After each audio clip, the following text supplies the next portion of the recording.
Welcome to episode 182 of Podketeers. I am so excited about this week's episode because I had a chance to sit down and chat with Brian Crosby, who is the creative director of themed entertainment at Marvel.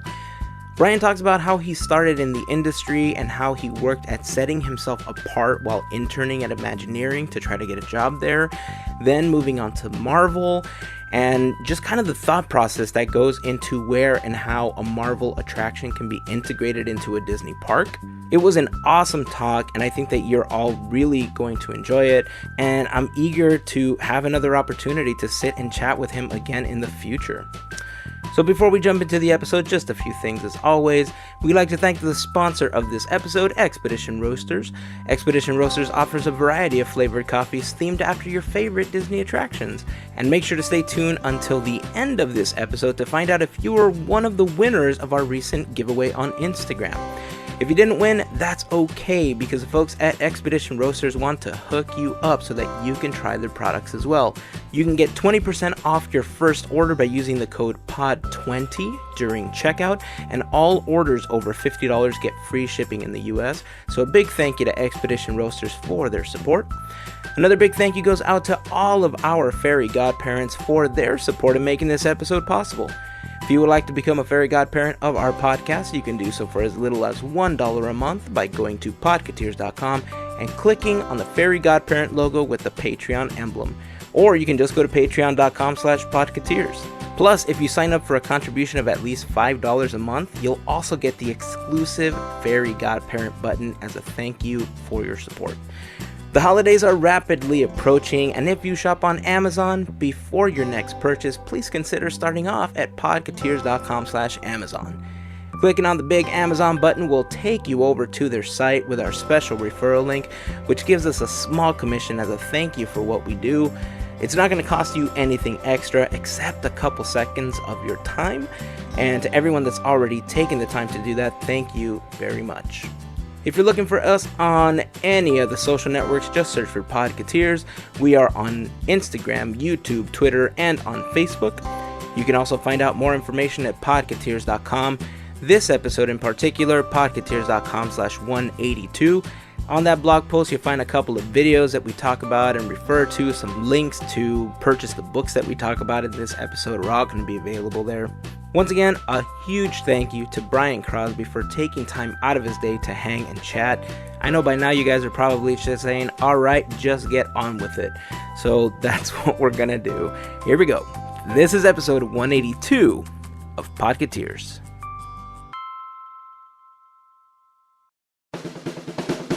This is our podcast. It's about three guys that love Disney, technology, art, and food. This is Podketeers. Alright, so before we go on with Disney and Marvel stuff, Are you a baseball fan in general or Angels fan? I'm both. So I grew up here in Orange County, so been a lifelong Angels fan, but baseball's in my blood too.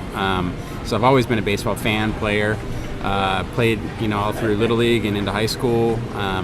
But like I said, baseball's in my blood, in my family. My father was a Major League Baseball player in the 70s, played for the St. Louis Cardinals, Cincinnati Reds, Cleveland Indians. Very cool. My younger brother Bobby was he played Major League Baseball as well with the Oakland A's, and he was Rookie of the Year in 2004. Very cool. My youngest brother Blake, he's currently a scout for the Toronto Blue Jays, and my uncle was a minor league baseball player in the Baltimore Orioles organization. So there's a lot of baseball in the family for sure. Do you have a lot of brothers and sisters? Two brothers. Yep. Okay. So how do they feel that you strayed away from the baseball and decided to go into this artistic field? It doesn't surprise them. I guess I'm kind of the black sheep of the family for that reason. But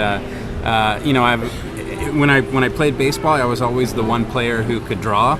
And when I drew, when I was in art circles, I was always the one guy who kind of had one foot in the jock world too. So interesting. I never quite fit in anywhere, I guess is what I'm saying. But I think me and my brothers all ended up going into the careers that we dreamed of going into. So we just feel very fortunate. So that's really cool.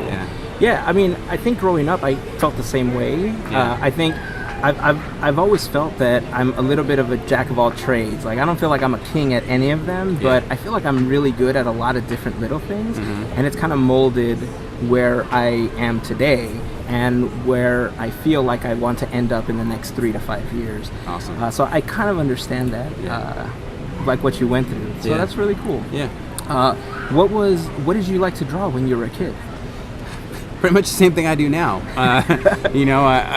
So I assume you had a copy of How to Draw Comics the Marvel Of way. course. You can't work at Marvel and not have owned that copy at one point, or be an aspiring comic book artist and not have a copy of that book. I absolutely did. It was my Bible. I tore it to pieces, dog-eared it. I used it religiously. But yeah, what I fell in love with was the comic book medium. I fell in love with comics. I mean, I always drew. It was always something I was interested in. But I was like obsessed with having my drawings look like they looked like in the cartoons. And so if I got a coloring book, I very seldom strayed from like the correct costume color scheme. I wanted it to look exactly right. And when something was off, it would really just drive me nuts. So I would love, I always loved the kind of you open up a coloring book and it had the inside cover was just a blank white piece of cardboard, and I would draw the heck out of that thing because it was a drawing surface that I could, draw on. But superheroes was always my love through Spider-Man and His Amazing Friends.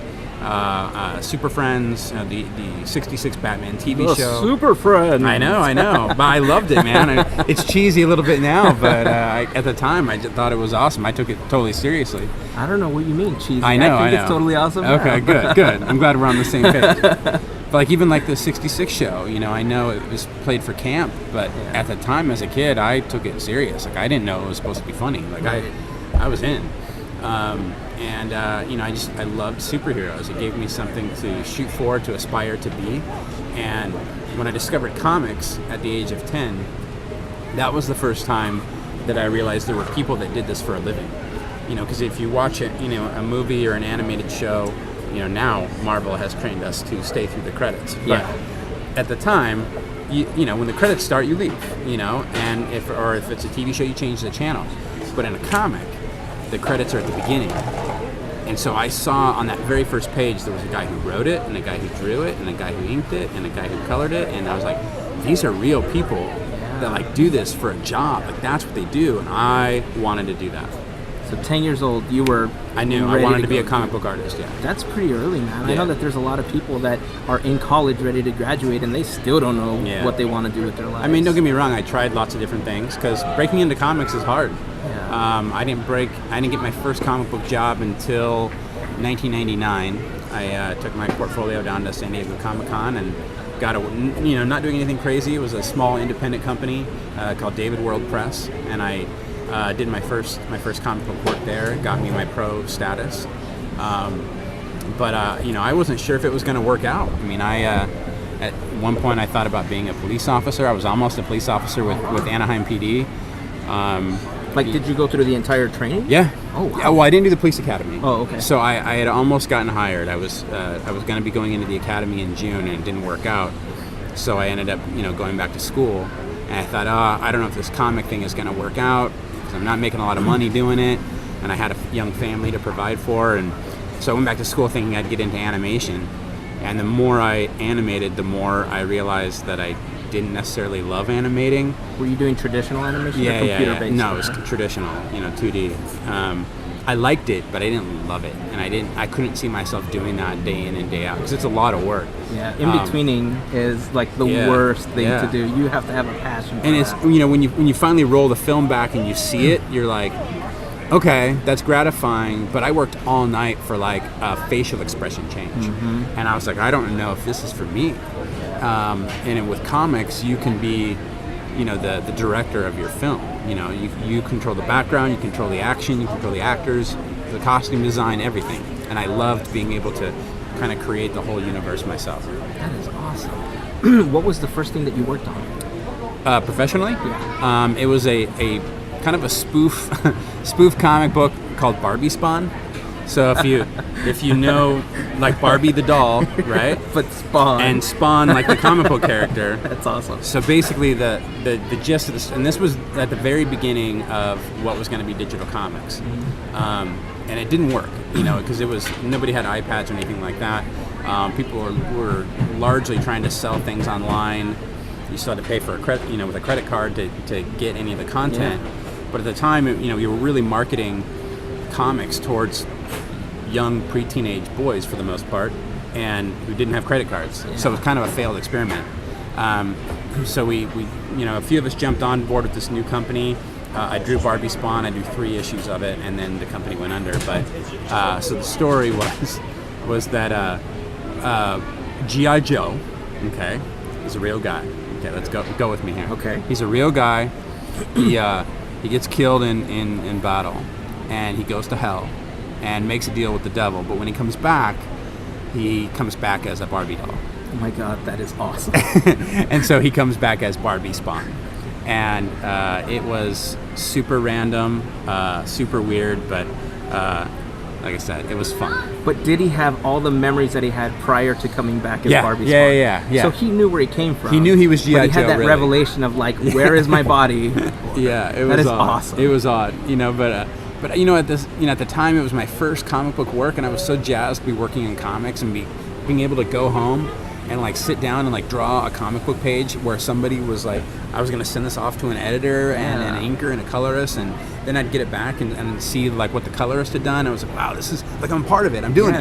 And so I was just excited to be in the business, man. But that was kind of what jump started it for me. That's very cool. Yeah. So when exactly did you start to get involved with the Disney company and Imagineering?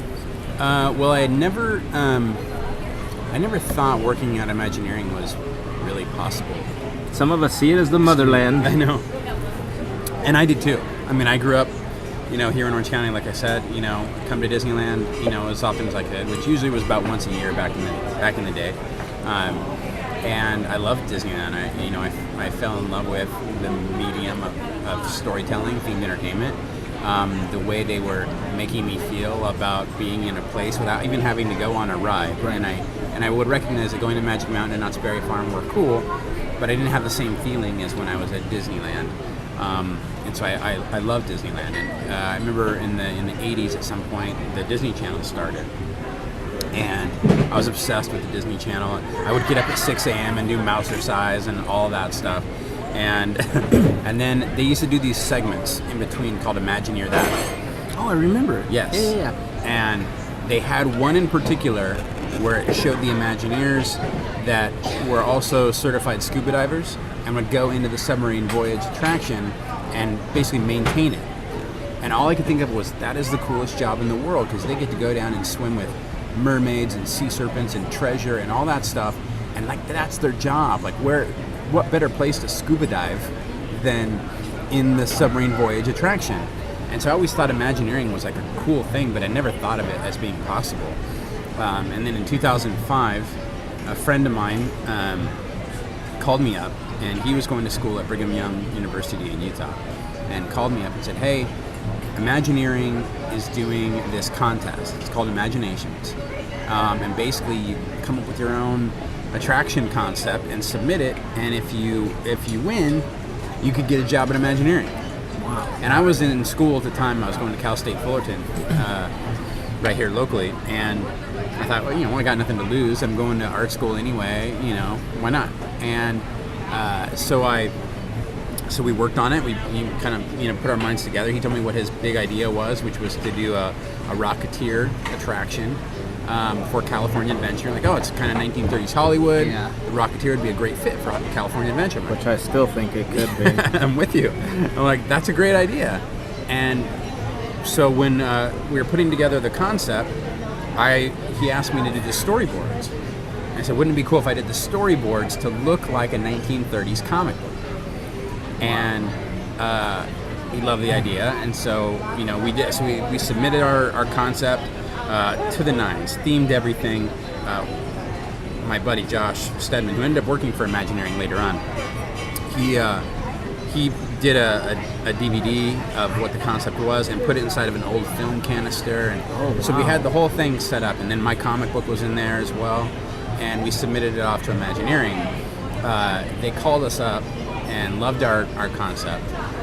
They were concerned you had to be an undergrad to be eligible. Unfortunately, my friend had already graduated, so we were disqualified for that reason. But they loved our work, nevertheless, and so they recognized that maybe we had something. And they called us up and to do phone interviews. My phone interview went really well, and they asked me to come in and do an in-person interview, and I did. And they gave me an internship back in 2005, and it was not doing anything glamorous. I worked in the what's called the IRC, the Information Resource Center, and we call it the art library typically. And it was great because I got to meet some Imagineers, but also this was right as a lot of the longtime artists at WDI were starting to go digital with their artwork, but still most of them were doing physical art, pencil, paper, paintings, things like that. So all of them were coming into where I was sitting as an intern and bringing their work. Yeah. And so I got to sit down and talk with each of them as they came in and brought in their stuff, and I would of course have my portfolio ready to go, and I'd show them what I could do because I knew that this internship was going to end in 3 months. Yeah. So I needed to make as many contacts as I absolutely possibly could while I was there. And then at the end of the internship, we had to give a summary, like here's what I did this summer type of presentation, and everyone was doing like a PowerPoint presentation. And so I kind of asked around, I'm like, so is everybody doing a PowerPoint? I'm like, yeah, everyone's doing a PowerPoint. I'm like, okay, I knew that's what I'm not going to do. I'm going to do something that's very different from everybody else. Right. And because I also thought in the back of my mind, when you do a PowerPoint, that means you're going to turn the lights off and all the attention's going to be on the screen and nobody's going to see you or connect with your personality. They're just going to see slides, and eventually their brains will check out. Right. I wanted because we were presenting to potential employers at Imagineering, and I wanted them to remember me and my personality and what I could bring to the table. So I said, okay, when I come up, I want the lights to come on. We had a sunroof up above the art library where it used to be. It's no longer there anymore. It's now moved to a different location. But and that thing would open up. It's loud, right? Opens up, and then I would do a presentation with actual physical artwork and show what I had done that year or that summer. And I did it, and I met a lot of great people afterwards. Tom Fitzgerald, Tony Baxter, Nancy Hickman from the model shop at Imagineering, and Nancy was the one who gave me my first full-time job at WDI. So she hired me full-time, and I worked in dimensional design for a while, and I worked until I got to be a concept artist. And after about a year and a half, 2 years, I finally broke into concept design, and then it was off to the races from there. That is awesome. What's some of the stuff that people might recognize in the parks today that you had your hand in? The very first thing I worked on and I worked on it at the very end. Most of it was done. I helped out, did some painting of the model for Finding Nemo Submarine Voyage. I worked on some of the finale for It's a Small World in Hong Kong, and those were very early. I really started to find myself when I started working in Blue Sky and concept development, and so I worked on what will become the Star Wars, at Galaxy's Edge, the land. I worked on that for about 3 years. What's happening today is very different from what I had worked on, because when I started on it, we didn't know anything about the new movies, so it was just based on the original 6 films. But I worked on that for a long time. I worked on Avatar.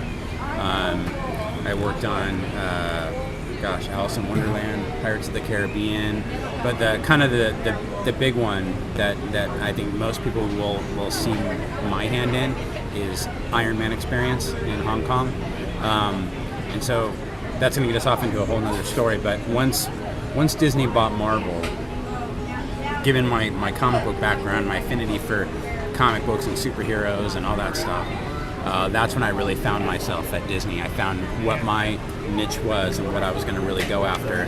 And Iron Man Experience was the first project that I pitched and helped get sold and developed and did all the story development and of course working with an amazing team. And then got to see all the way through to opening day. So, and then now you can go and see Guardians of the Galaxy, Mission Breakout, and any of the Marvel things around the Disney parks and resorts. Now I've had a hand in. That's awesome. Yeah. It's funny because when I was first introduced to you and I learned of your name, I didn't know that you worked for Imagineering or that you had this background with creating stuff in the parks. I just thought you were one of the Disney artists that would display at Disneyana.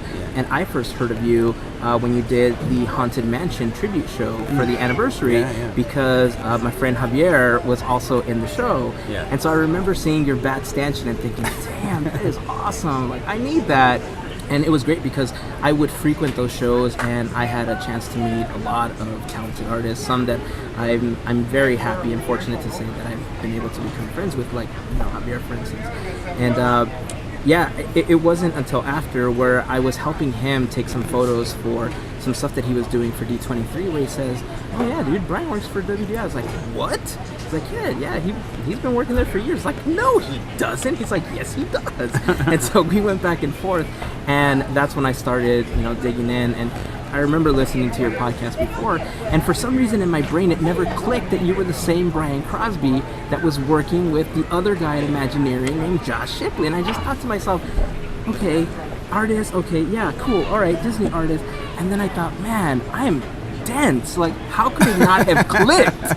And so then it all just kind of fell together, and I thought, okay, this is nice because maybe, one day as we grow, maybe we want to come on. And here you are. Here I am. Ironically enough, almost at the 10th anniversary of when you first released the Josh and Cross show. That's crazy. Yeah, Josh and I had a great time. Josh is one of my best friends in the world, and he's an awesome guy, and we had a great time working together. Kind of at the very beginning of our careers at Imagineering, and so we kind of grew up a little bit together within WDI as storytellers, as designers, things like that.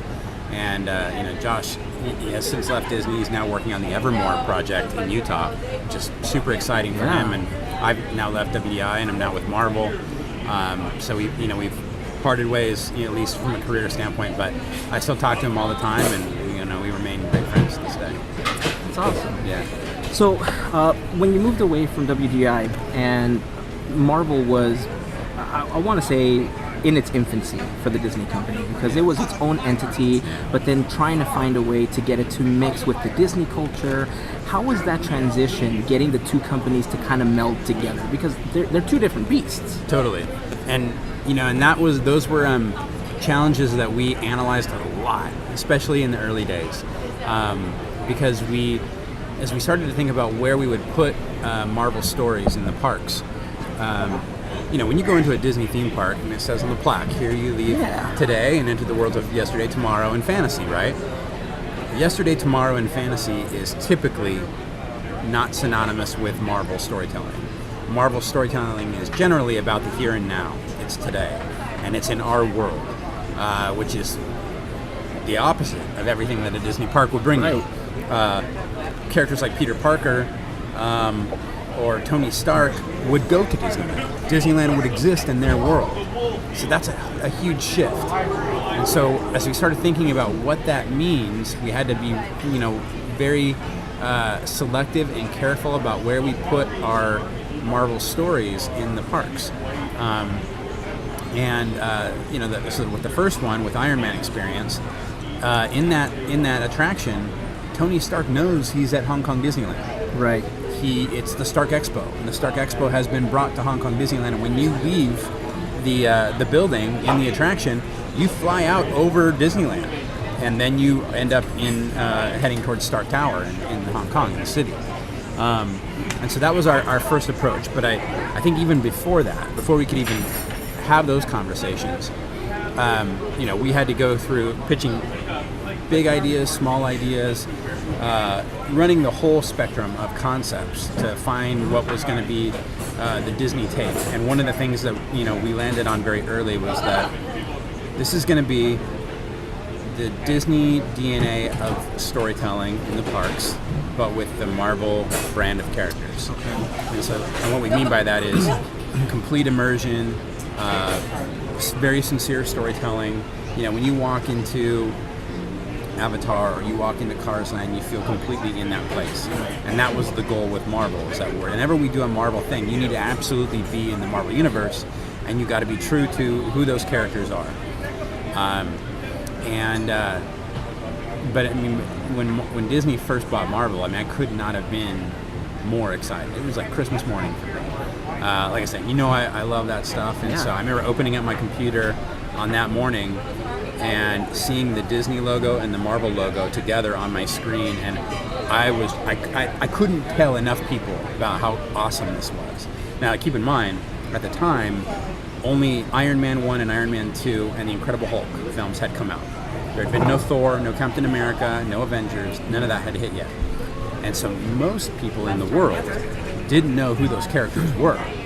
We knew as like comic book nerds, but like the idea of Thor and Loki, like nobody knew who Loki was. And so even internally, when I'd pitch concept using Loki, people would tell me, nobody knows who Loki is. What does Loki do? I'm like, just trust me, when Avengers comes out, the whole world's going to know who Loki is.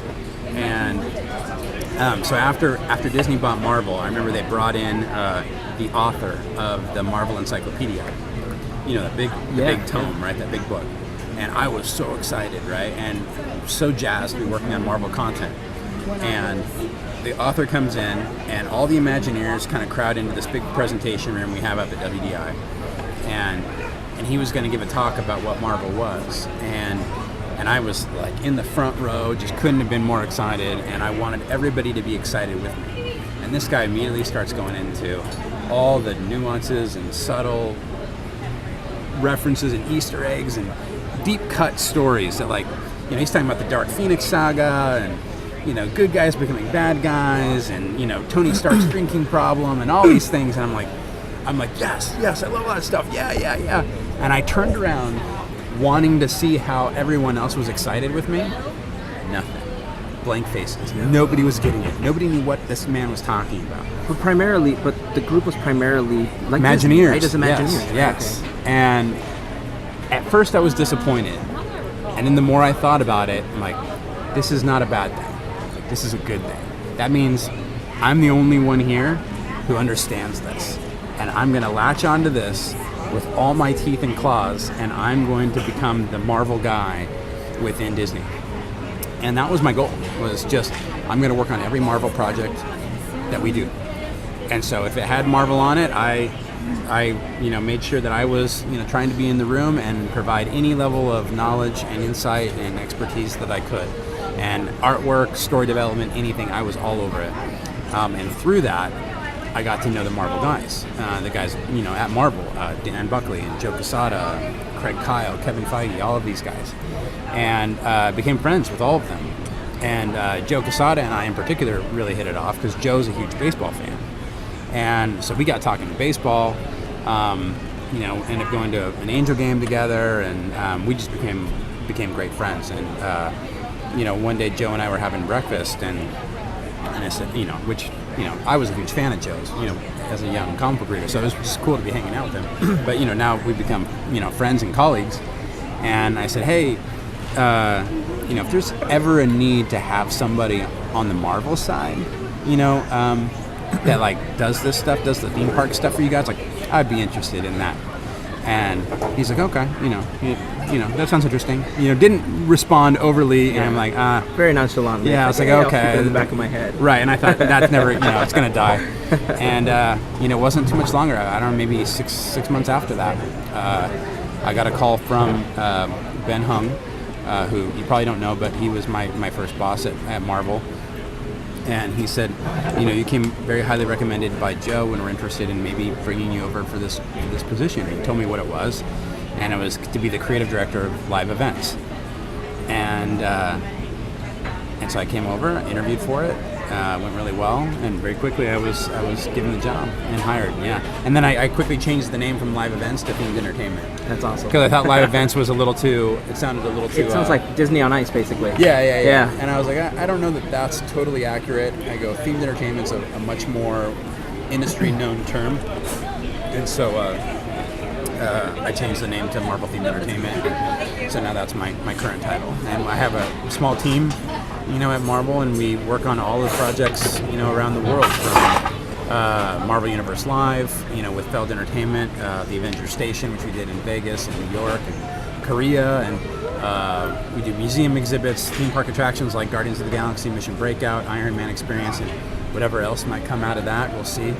And it is an expanding universe, and it is an expanding park. Yes, it is.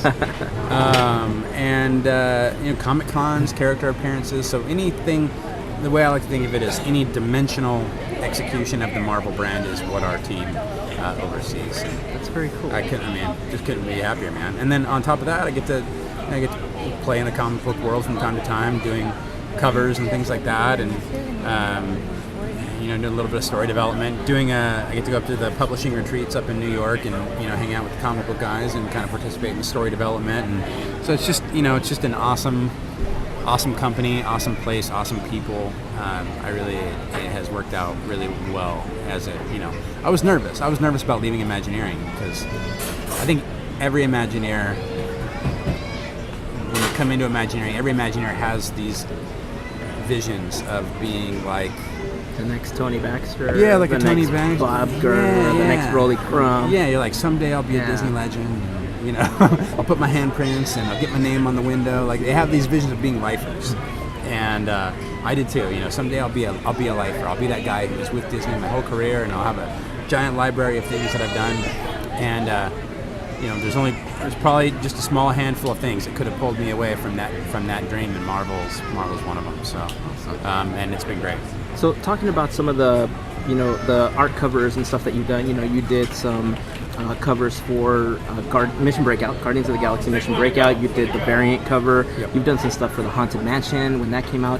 Talk about the development about Disney Kingdoms and how that idea came to be, and really how it spawned into a life of its own. Yeah, Disney Kingdoms. So that's another one that's a product of the friendship that I had with Joe Quesada. Joe and I were actually at an Angels game, and not a Dodger game, right? Let's make that clear. Absolutely, 100% an Angel game. Sidebar. Yeah. How did you feel about the Dodgers being in the World Series? Whatever. It's Southern California, so I could live with it. Okay, so back from the sidebar. Yeah. So while we were at the game, I pitched the idea to Joe. It was something that Josh Shipley and I, who did the Josh and Cross show, we had been kind of developing anyway. We thought, as much as we loved comics, and we're the Wednesday Warrior guys who are at the comic shop every Wednesday, getting our books. Still are to this day. We had seen movies come out like Pirates of the Caribbean, and heard about things in development like the new Haunted Mansion movie, and are they going to do Big Thunder Mountain? Are they going to do Jungle Cruise? All these things. And we thought, okay, those are cool, but you can, how many of those can you do, right? And they're risky. Yeah. We thought, is there a way to do this where we could create new stories that do a deeper dive into the attractions that's original intellectual property, like a Jungle Cruise, like a Haunted Mansion, create new characters, more worlds, the same way the movies did, Right. but on a smaller budget in comic book format. That was the idea. And we pitched the idea to numerous places. In fact, even internally at Disney, they had a group called Kingdom Comics for a short while before they bought Marvel.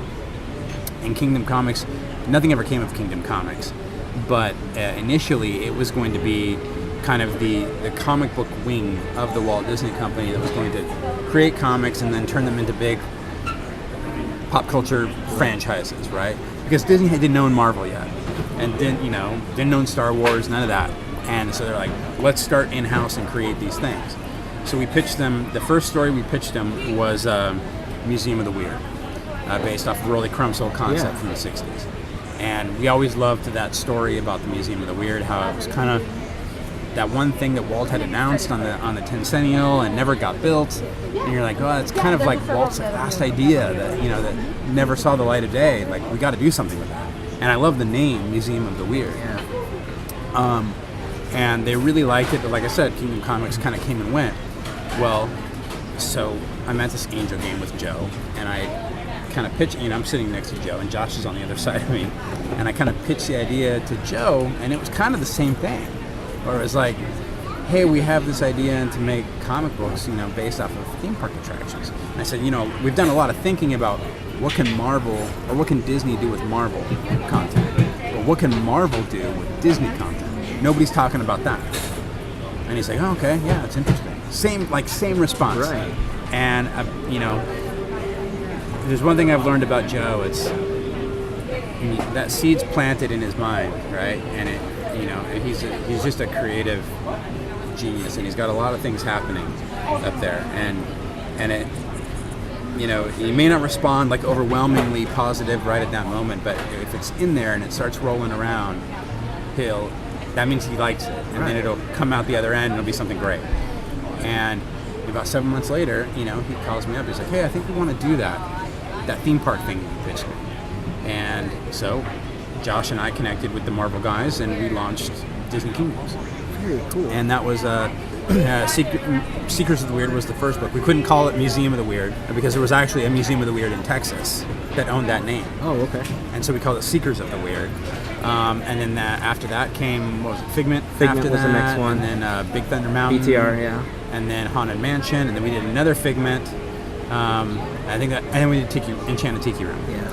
And so that's where we've landed, and we're on a bit of a hiatus with the Disney Kingdoms line right now. But it was just a ton of fun. I mean, and so while we're for Josh and I, it was great because while we're in the midst of trying to build our careers in concept design and things like that, we had this really cool comic book project that most people didn't really care about, and so we kind of had a lot of creative freedom to do and to tell the stories we wanted to tell. And bringing Figment back was one of those things that we really were passionate about, and weren't sure if it was gonna. At least I wasn't sure because I grew up on the West Coast, so I didn't have the childhood affinity for Figment. I was gonna say that most people that know Figment and Dreamcatcher are from the East Coast. Yeah. There's not a lot on the West Coast that know who he is. And you know what? And that was my one fear with doing that book. Was like, I don't know if this is going to resonate with people over here who don't really know Figment.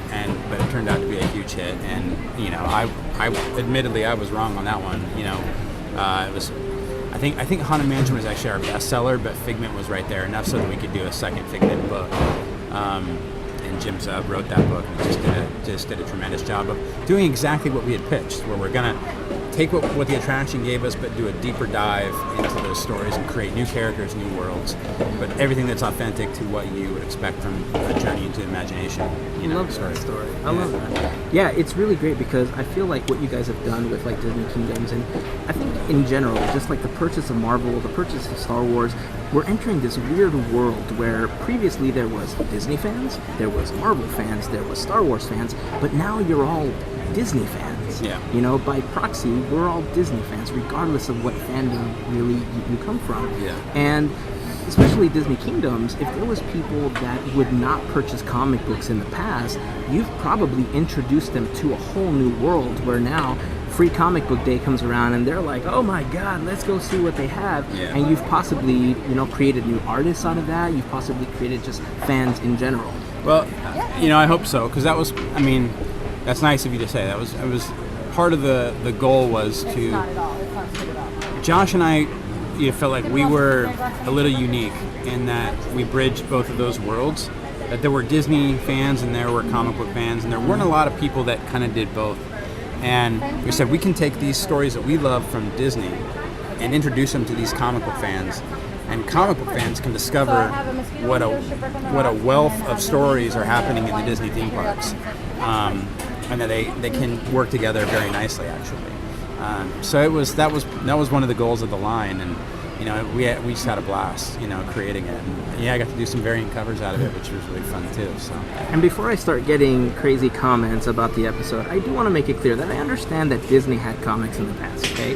Mickey Mouse was huge in the comics, DuckTales, the Adventures of Uncle Scrooge, all that stuff was really based in Disney lore. These were stories that have, I think the way that you guys have done it is you took it out of this comic book element and gave it the bridge also to what graphic novels were doing, where they were putting a lot more meat into the story, and it wasn't this tongue-in-cheek story where from beginning to end it's kind of like, oh, here, this happens, boom, here's how it finishes. But you really work on creating the characters and building stories behind each one of them. Yeah, and one of the hallmarks of Marvel too is the connectivity of it all, right? The shared universe, right? Which has now become a buzz phrase in Hollywood, but Marvel's been doing this for decades, in the comics. And if we're going to create a Disneyland of comics with Marvel, we said, well, it needs to be connected. And so there are Easter eggs in each one of those titles that ties all of them together as a shared universe. And most of them are very subtle, but there are little Easter eggs here and there where you get the idea that they're part of one larger Disney Kingdom's story. That's awesome. And hopefully someday maybe we'll get a chance to tell that story. Yeah, once you put out the really big tome, there you go. Everything. There you go. Put out one giant hardcover with all of them. It's the Avengers of Disney Kingdom. Yeah, it is. So, you mentioned working on some of the attractions and everything, Pirates of the Caribbean and everything. Yeah. There's a lot of Disney fans that feel that, and you can speak to as much of this as you can, or are allowed to, obviously, but there's a lot of fans that feel that the movies now drive the attractions. And how true would you say that is for Marvel, and how much concept do you put into creating an attraction versus a film, and how connected are you to that branch of Marvel? It's an interesting question because Marvel, much like Disney, is a synergistic machine, right? What's good for one division is good for the other. So we'd be fools not to leverage, the affinity that people have from the Marvel Studios films. I mean, they've done Kevin Feige and his team have done a tremendous job taking very obscure comic book characters and ideas and making them palatable and appealing to a much broader audience. I think that's the genius of what they've done. So we certainly leverage that, and so we work very closely with them, as we do with all of our divisions. So our themed entertainment group, we are kind of we kind of feed off of everybody a little bit. So, we work very closely with publishing to know what's happening with our comic book stories, because those are gonna, the comic book stories of today will be the movies of tomorrow. Right. So pay attention to the comics. But our animation teams are doing some really fantastic, innovative stuff. I mean, you got the Disney XD stuff, which is a little more meat and potatoes, in terms of superhero animation. But if you go and look at a lot of the shorts that we're doing on the YouTube channel, like the Ant-Man stuff, Rocket and Groot, the Funko shorts, I mean, they're really great stuff. And now our games team, with the Spider-Man console game that's coming up, everybody at Marvel is just doing such awesome work, and so we're excited to be a part of it. But I think what each of those divisions does is leverage what people know to tell a completely new story. If we're just regurgitating the same story over and over again, then I think we're doing our fans a disservice, because we're depriving them of an opportunity to experience something new. And each medium has its nuances in terms of storytelling. So when you go on a theme park attraction, it doesn't necessarily work to just repeat what you saw in the movie, right? And I think some of the, there are examples of what we would call book report attractions, like if you go to Fantasyland and you go on Peter Pan or Pinocchio. Basically, or something it's a retelling. It's a retelling, but I don't know that those are the most, please don't get hate mail on this, but I don't know that those are necessarily the most successful attractions. Even though they're fun, to me, the real opportunity is in being able to tell new stories in those worlds that is specific to the theme park medium, the themed entertainment medium. And so, like with Guardians of the Galaxy Mission Breakout, that's not a story you saw in a movie, because we have a giant fortress with a gantry lift / elevator that goes up and down and falls and things like that, or that gets pulled, however you want to phrase it, right? And so we're telling a story that's specific to that, right? And you are the protagonist. Rocket in that story needs you because he needs to scan his hands to get entry, but he doesn't have human hands. He has little raccoon hands, so he needs you, the people.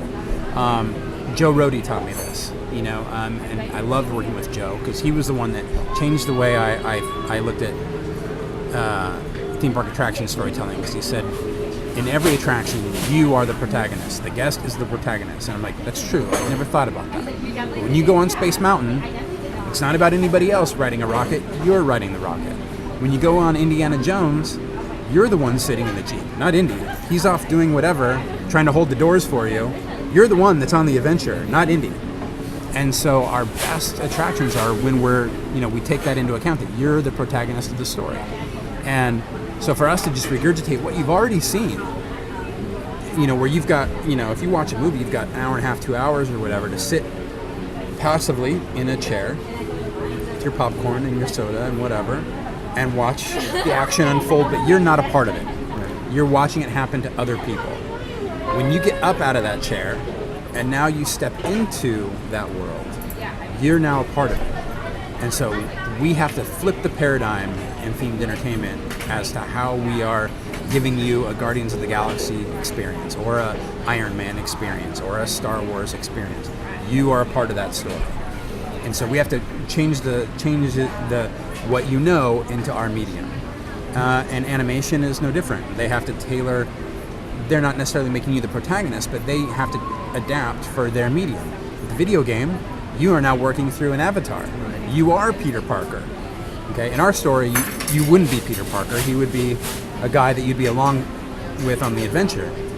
But in the Spider-Man game, you are using Peter Parker to navigate New York City, right? But you can make choices along the way. And so each medium does what they do, but they all have to have the heart, the aspirational qualities, the core attributes, the values of what Marvel is, so that every one of them feels like a Marvel story, even if they're told in completely different ways. And I can see how the Disney company really is working towards that immersive experience going forward with everything that they're doing, not just with Marvel, but what they're doing with Galaxy's Edge, right? From the moment that you walk in, you're a Jedi in training, basically. Everything that you do and you choose will basically affect the rest of your stay during Galaxy's Edge. As far as I know, it's the rumors, right? I can neither confirm nor deny. Right. But not my project. Not anymore. But I love that because it's the difference between a ride and an attraction. Yeah. Right? I know that Disney is big on calling everything that they do in the park attractions, but it really is the difference, right? You go to other theme parks, north of Disneyland, and they have a bunch of rides, and they may hold world records for all of these different roller coasters, but none of them really immerse you in that world. You get on for 3 minutes and woo, thrill, and then it's over. You didn't experience anything. Yeah. And just like Star Tours or the Iron Man experience, you become a part of the story. Yeah. And I really love that. Yeah. And like just how you were talking about earlier, how your branch allows you to really start nodding towards people and things that aren't necessarily in the sight of current Disney fans, or maybe even some Marvel fans. Like the fact that you nod to Jack Kirby as you're walking into Mission Breakout, that's awesome.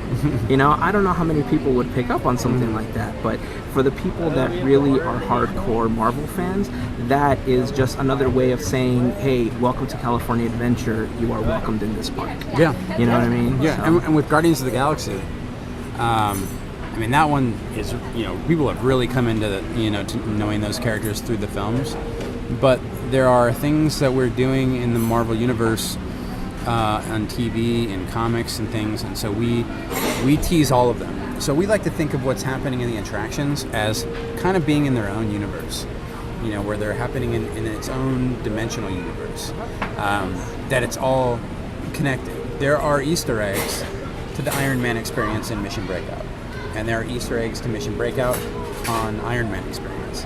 And there is, if you go on the Disney Cruise Line and you go to the Marvel Superhero Academy, you'll find clues to how to learn more about what's happening in Mission Breakout on the Marvel Superhero Academy and on the cruise ship. That's cool. So there, we're trying to kind of weave these ideas together. Again, it's about connectivity, right? Same thing we did with Disney Kingdoms, same thing that Stan Lee did with the comics, same thing that Kevin Feige did with the films. we are trying to do that with the theme park attraction because that is a hallmark of Marvel storytelling. Because of the synergistic approach that you have with the other branches of Marvel, like with the films and the comic books, do you feel that either one of the divisions can ever kind of veto an idea? Like, for example, when Thor became a girl. He didn't become a girl. Well, there is a new Thor that is a girl. Yes, he didn't become that's a girl. true. Yeah. Correct. Sorry. Yeah. But there is a new Thor that is a woman. When something like that comes up, how does that get passed around to the other divisions so that you can prepare for what's coming? It's a good question. In a way, each group, each line of business or division of Marvel operates a little bit independently, because comics, they got to do what's right for their medium, right? And so I still think of comics as the mothership to me. To me, they're the nexus of which everything spins off of. And they are, and of course, comics will respond to things that happen in film. Same with TV, same with animation, video. It all kind of feeds off each other. But to me, the center of the universe, as far as Marvel is concerned, is what is still the comics. And and the reason why I think that works best is because they have the most freedom and frequency of storytelling to really explore new ideas. So the notion of a new character, a woman becoming Thor, they can try new things and see what sticks. And some things will stick and be great, and some things won't, and they'll go away. And because we've got anywhere from 15 to 20, 25 comics coming out a week, that's a lot of stories every single week. 52 weeks a year. That's a lot of storytelling. And so they can experiment. And there's no budget. I mean, there's budget to make comics, but there's no special effects budget, I should say. So they can try lots of new things and what the things that stick and work. I mean, Miles Morales and Ms. Marvel and Spider-Gwen. A lot of these new characters that are becoming very popular in comics. Someday, maybe we'll see those guys in the movies. I don't know when, but it'd be great to see some of them, in live action. But I think they all but I think it starts with the heart of Marvel, which is the comic. So how do you guys go about figuring out? I mean, there's all these parallel universes that run through the Marvel universe. Yeah. How do you go about choosing what's best for the parks? It happens in a lot of different ways. A lot of times it depends on what the needs of the park are. Sometimes there's sometimes it's synergistic. Like we got a big film coming out and we'd like to do something in the park that ties into the film.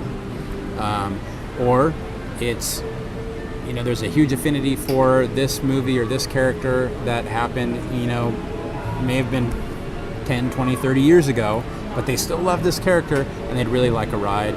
And we have a deficiency in in thrill rides, or we have a deficiency in family attractions with no height requirements. There's lots of different things that factor into how we decide which is the right story to tell.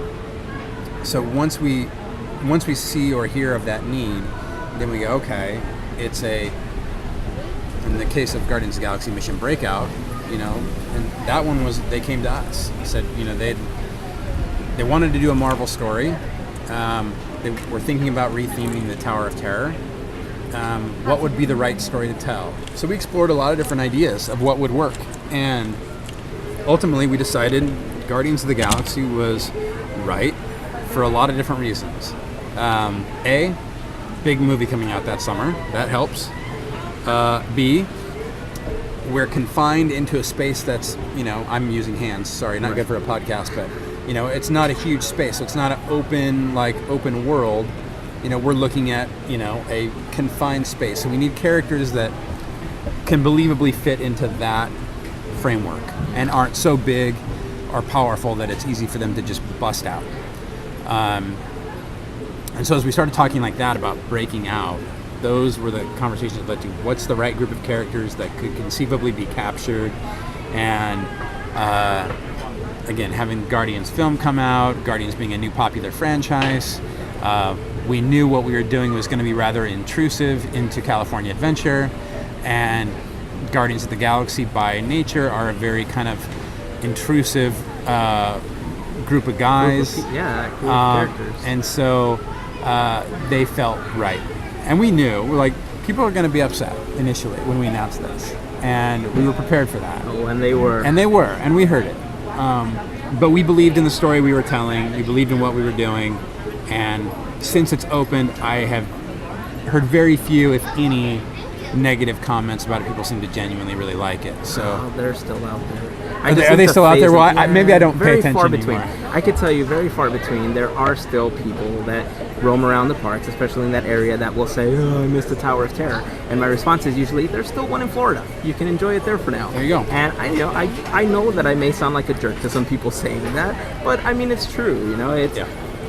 I remember talking to you. You were in our vlog the day that it opened. Yeah. I remember going for the opening, and it was just amazing what you guys did with that structure, because it was an entirely different attraction. Yeah. Like, had you never been inside the Tower of Terror, you would have never known that attraction existed before Mission Breakout. And I think the only real thing that, at least for now, as California Adventure begins to build out, more Marvel attractions and more Marvel experiences like the Summer of Heroes and such. Really, the only thing that breaks, I think, the synergy is the fact that from Cars Land you can see the Tower of Terror. That from Buena Vista Street you can see the Tower. It's not Tower of Terror. Sorry, Mission Breakout. But I think as more begins to pop up that's Marvel related, people will begin to forgive that a little bit more, especially as more of those Marvel experiences come in. Yeah. Because it is a wonderful attraction. And you do the best you can with that kind of stuff. Visual intrusion is not something that really anybody loves. Sometimes it's something you just have to deal with and try and direct the eye away from it. But I mean, you can go in places in Florida, and you can be standing in Adventureland and see Space Mountain peeking up over too. So I mean, you have to do the best you can, but it's tough to create that complete, especially something like Guardian Mission Breakout that's huge. It's like how do you hide this thing? It's gigantic, and it wasn't hidden before. When it was Tower of Terror, it was still open and you could see it. So you do the best you can. And I like I said, I think we believed in the story we were telling. We believe in the direction we're going. We've started to tease that a little bit. The hatch next to Breakout. Yeah, like the hatch. What is the hatch? What is that hatch? I'm not waiting for an answer or anything. I wonder what. Nor am I going to tell you. I had to try. I had to try. That's awesome. But I hope you want to know. Like that's if you don't care, then we haven't done our jobs. But if you care, you're interested, and you want to know why is there a hatch with an Avengers A on the top? What's down there? Yeah. Right? Very lost in that way. So, I mean, the sequence of numbers might be the same, right? Start punching in some numbers. Every 15 minutes, go punch in a sequence of numbers. It could be. And eventually, the Hulk will pop out. Desmond is down there. He's just hanging out, punching numbers. That's funny. So, yeah, well, we're having fun with that. I mean, but that's story, man. That's what Marvel does, Our the hatch is our cliffhanger. It's the last page of our comic. It's the end credits. It's after the end credits, right?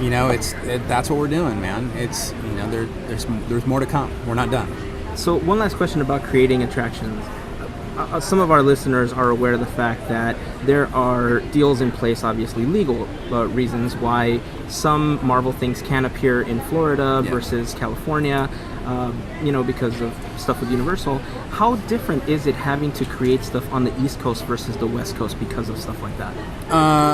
It's more difficult. It's more complex for all the reasons you just named. Without getting into the legal weeds, there are theme park restrictions on the characters that the Walt Disney Company can use.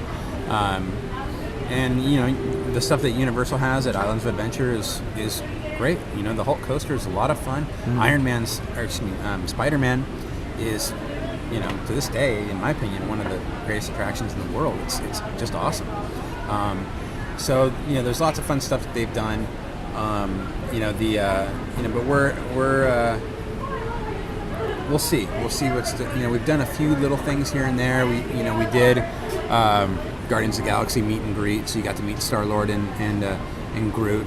And we did a Doctor Strange thing in there. It was almost kind of like a Jedi Training Academy type thing where you got to learn about the mystic arts and stuff from Doctor Strange. And then we announced at the D23 Expo that we're bringing the Guardians of the Galaxy in a much bigger way to Epcot. Right. And, I'm just excited it's a cool concept. And, similar to what we did with Mission Breakout, not everyone sees necessarily how it's going to fit in with the park theme. But I think people are going to be very pleased when they get to experience what that's going to be. And we haven't named it or anything yet, so I can't even say what that is. But I can tell you, it's going to be fun. It's going to be awesome.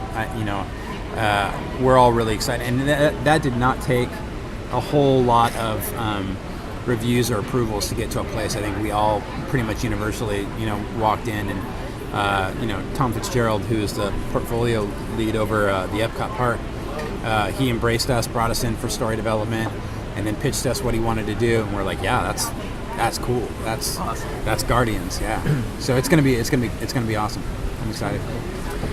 D23, you mentioned it just a moment ago. Yeah. How was it for you seeing Stan Lee and Jack Kirby get honored as Disney legends and having those two worlds clash? Awesome. Unfortunately, I never got a chance to meet Jack, but huge fan of his work, and I've had a chance to interact with some of his family members, his son and his granddaughter, and they've always been tremendous people, tremendous Marvel people, and very excited by all that's happened with Jack's creations. And so I've had nothing but good experiences with the Kirby family, and and I feel very fortunate that I've had the chance to meet Stan a couple of times. And Stan he amazes me, man. He's 94 years old, and he knows how to play the role of Stan Lee very well. When you got to turn it on, he turns it on, and he just becomes the guy. He becomes Stan the man. Everyone who you want him to be. And or is he the Watcher? I don't know. We'll see. That's not my story to tell. Stan is he's a phenomenon, and if it wasn't for him, we all wouldn't be here. So seeing him get emotional about Jack's induction as a Disney legend spoke volumes, not only to us as fans, to us as Marvel Entertainment, but also I know the Kirby family was very touched by his reaction to all of that. So that was a big moment for sure. And just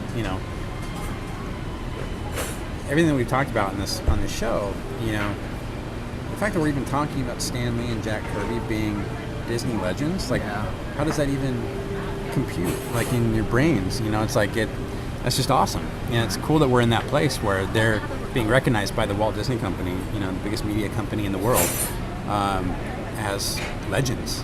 Stan is. Stan and Jack created universes of characters. I heard, we went up to an event in LA. I forget the name of it, and forgive me. Chris Hardwick hosted it, and it was essentially kind of a birthday party for Stan. And Todd McFarlane was there. I don't know if you know who Todd McFarlane is, but he was the comic artist. Yeah, the comic artist. And he got up there and he created Spawn. Second time we've mentioned Spawn on this podcast. And Todd said, anybody who's a creator, you're lucky, beyond lucky, if you're able to create one character that resonates, for beyond yourself. But the fact that Stan created a universe of characters that are iconic and recognizable and have equal level of affinity is just a crazy achievement. I wish there was something even higher than Disney Legend for guys like that, because he just did so much. It's like he's the Walt Disney of comics, Marvel. Yeah, Of comics. Yeah. I completely agree with you. He goes on the Mount Rushmore of comics for sure. Yeah, who would you put on that Mount Rushmore? Aside from Stan and Jack. Gosh, that's tough. I've talked about this. You got 2 more spots available, man. I know, that's tough. Well, you got to put Stan and Jack up there. It's hard not to put... Who else would I put? You only get 4, right? I mean, look, it's your Mount Rushmore, man. If you have the dynamite to blast into the mountain, keep blasting. Yeah. I mean, I don't know. Yeah, I don't know. It's a tough question. Well, you think about, modern creators and what they've done, and on the Marvel side, gosh, I don't know, man. I don't want to offend anybody, so I don't know.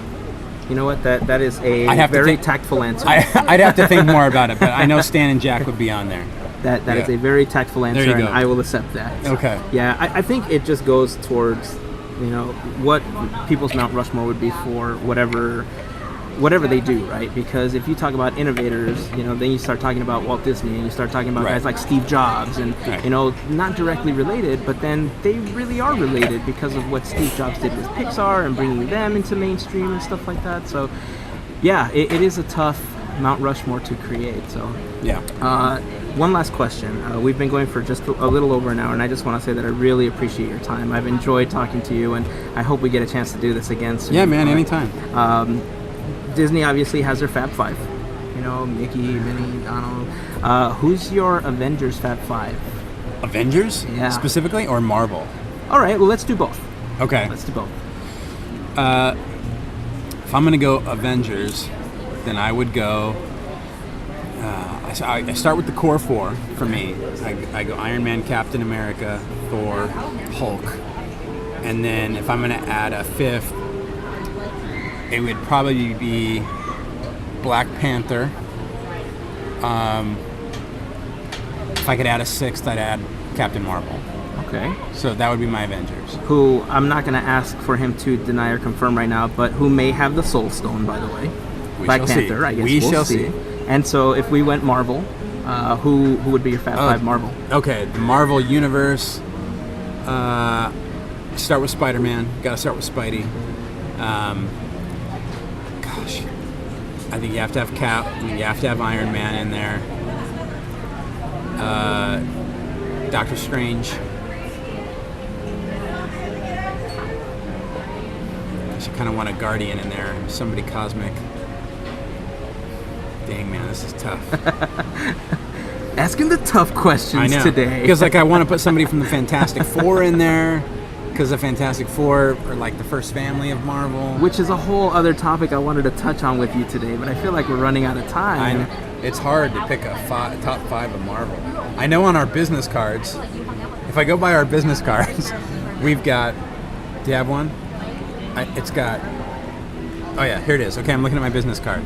Spidey, Widow, Star-Lord, Black Panther, Hulk, Iron Man, Cap, and Ant-Man. Okay. That's not a bad list. That's not. It's more than list. 5, but it's okay. It is more than 5. It's a good list. It's a Marvel universe, man. How do you pick 5? You can't. You just can't. I can't even pick 5 Avengers, let alone 5 from the Marvel universe. And let's not even talk about the new Avengers and all the other Avengers that came after, right? Yeah. All right. Well, again, Brian, I just want to say thank you for taking time out of your day. I hope our listeners have enjoyed listening to our talk as much as I've enjoyed sitting here talking to you, listening to all the stories. I mean, if we had the time, I would sit here for hours and hours and hours and keep buying drinks just to sit here and hear more stories. But generally, this is the time where I ask our guests to plug something that they're working on or something. But, I mean, Marvel, right? Like, is there anything you want to plug before we close up? Yeah, I'd say, we have a touring show right now, Marvel Universe Live, Age of Heroes, which is the second iteration of that show. It's a great family show. It's currently traveling the United States. If you wherever you guys are listening, if you have a chance, get out, take your kids, nephews, nieces, whatever. It's, like I said, great for the whole family. Go out and see Marvel Universe Live, Age of Heroes. Let's see, we got Black Panther coming up in February. Yeah. Go read some comics every week. Yeah, Infinity War, the trailer's out there. I know everybody's freaking out over the trailer, and then we just announced we're going to be doing a new exhibit at the Museum of Pop Culture in Seattle very cool. early next year. It's going to be telling the 80-year history of Marvel as well as the 10 years of Marvel Studios. So it's going to be all-encompassing of everything Marvel. Will that be traveling, or is it just? It's going to travel, but it's going to start in Seattle. Okay. Yeah. Well, that is awesome. But yeah, so those are my plugs. Very cool. Well, I appreciate that. I'll put all of the information in the blog post for the episode, which you will be able to find at podketeers.com/182. So again, I appreciate you taking the time to sit with me today. So guys, until next week, here is to beers, cheers, and Mickey ears. Have a fantastic week, everyone.